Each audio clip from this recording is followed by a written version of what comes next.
Hey guys, how's it going? Thanks for stopping by. I wanted to do a little sit down with you, and I'm gonna do this while I'm folding laundry, to tell you a little bit about the past year. So as of yesterday, I have been 1 year alcohol free, and it has been amazing. So I just thought I'd tell you a little bit about the wonderful things that have happened and how just much better my life has been the past year without having alcohol. So, little backstory. I was a nightly wine drinker. I'd have wine every night when I got home. And it was kind of part of my routine. And it had been part of my routine ever since I was old enough to drink, to be honest. When I lived at home with my mom in my 20s, in my early 20s, I was working and my dad was traveling a lot, so I lived at home with my mom, and we would come home, and that's what we did. We would have a glass of wine. We would eat actually Tostitos and a hunk of cheddar cheese would be our dinner, and we'd have a couple glasses of wine and talk about the day, and then, yeah, and that was it. So it started as a habit, and it seemed like that's just what you did, you know? You came home, had a glass of wine. So fast forward 20 some odd years, and I am no longer working, and so coming home from work and having a glass of wine wasn't a thing. It was, is it 5 o'clock? Then is it 4 o'clock? Then, you know, that kind of thing. So anyhow, I decided it was no longer serving me and that it was time to take a break. And in the years leading up to this past year, I had taken a break a couple times. Like I went 6 months right before COVID, and then COVID happened, and we all know what happened when COVID happened. But so November 7th of last year, I decided, okay, I'm gonna take a break. And at first it was hard, I'm not going to lie. Like they say when you quit drinking, like your sleep gets so much better and blah, blah, blah, all the things. Well, it does eventually, but at first it sucks.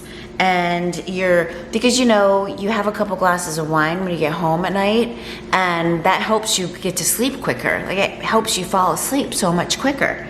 But then your sleep is disrupted, because as your body starts detoxing and all that stuff, it wakes you up and you don't get solid sleep, you don't get restorative sleep, so you don't wake up feeling refreshed, and you know how the story goes. So sleep has improved.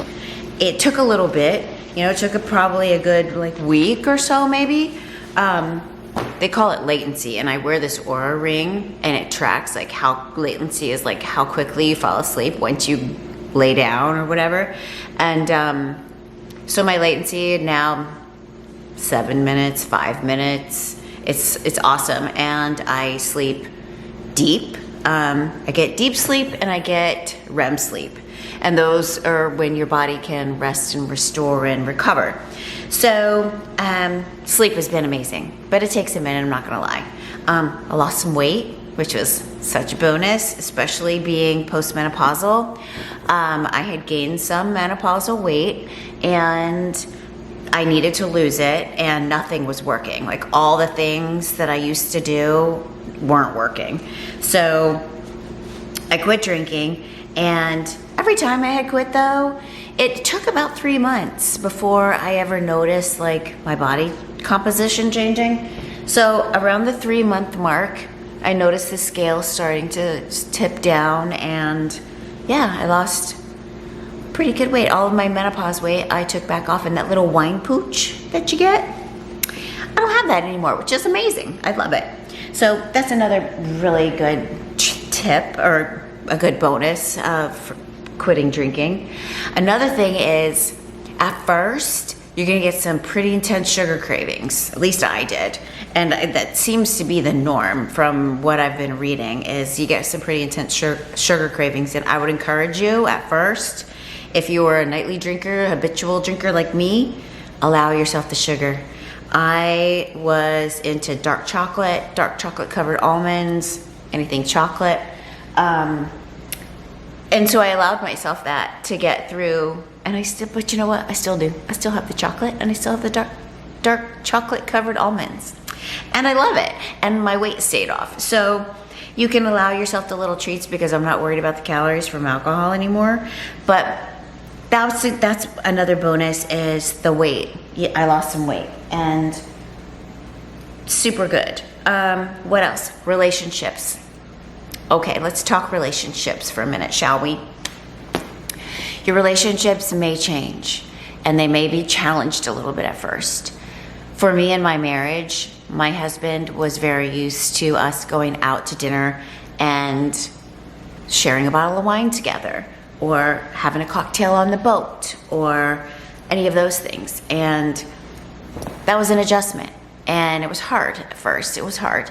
And but we're getting through it. And you know, I'm still the same person. I just go and I have my seltzer water or Diet Coke. Like Diet Cokes. Yeah, I know you're not supposed to drink soda, but let me tell you, sometimes a Diet Coke is delicious. So anyhow, just find something to replace it with. But you can still go do the same things, and your partner will get used to it. It's an adjustment. Love both of you through it, and just communicate about your goals and how you're feeling and what you need for support. And don't be shy to ask for it.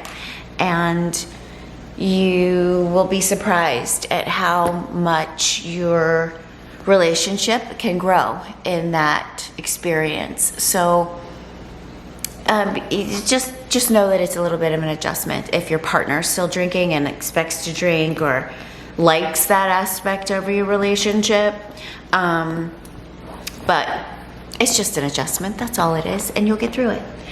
That being said, friendships may be a little bit different. I've lost some friendships over the past year, and that's okay, you know.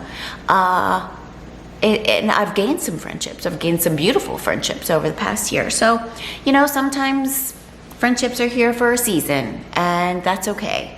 And you grow and evolve and change, and so do your friendships, and that's healthy. That's healthy.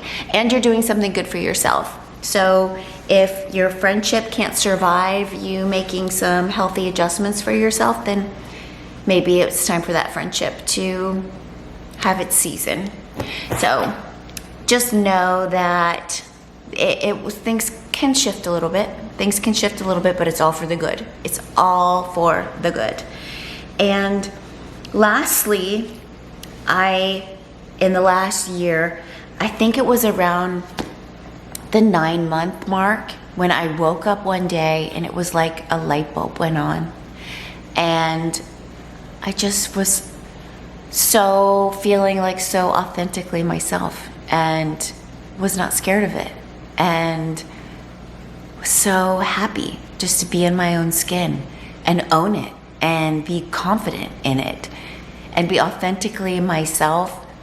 Honor my feelings, my thoughts, my needs, my wants, my dreams. And it's awesome. It's awesome to get that clarity. Clarity is the word I'm looking for. You're authentic and you're clear. And you're clear about how you want to show up authentically. So if you're on this journey to quit alcohol or moderate or whatever that looks like for you, I wish you the best of luck, and I hope that this video has given you some insight into what great things can lie ahead if you do decide to take alcohol out of your life or moderate or whatever your choice is. So thank you so much for stopping by. If you do enjoy this content and like this kind of stuff, I do mostly fashion style, lifestyle stuff. But I thank you so much for stopping by. I hope this was helpful. Please like, subscribe, leave a comment down below if you've gone on this journey. If you're thinking about going on this journey, by the way, there are some great resources online to support you through the beginnings of starting to if you're thinking about stopping drinking, there are some great resources online for you. Boom, Quit the Drink, I think it's called. I'll leave the link down below. I think it's in an app called Mighty Mighty Networks. So I'll leave it down below, link down below. And there's also a really great podcast that I listened to. I don't think she's doing it anymore. It was called The Bubble Hour. Her name was Jean something. Sweetest lady. Oh, she's got the most loveliest, calming voice. And she does great interviews with people that have gone through quitting drinking. Maybe they had disordered drinking or were alcoholics, or maybe they just decided to moderate or stop for a while. But she did a lot of interviews. So her podcast, I'm sure it's still out there on the internet. So I'll leave the name of the podcast down below in the description box if that's something that you're interested. But just take a Google search and on quit drink literature, and you will find tons and tons of resources to help you along your way. So again, please like and subscribe. Thank you for stopping by my channel, and I'll see you next time. Bye.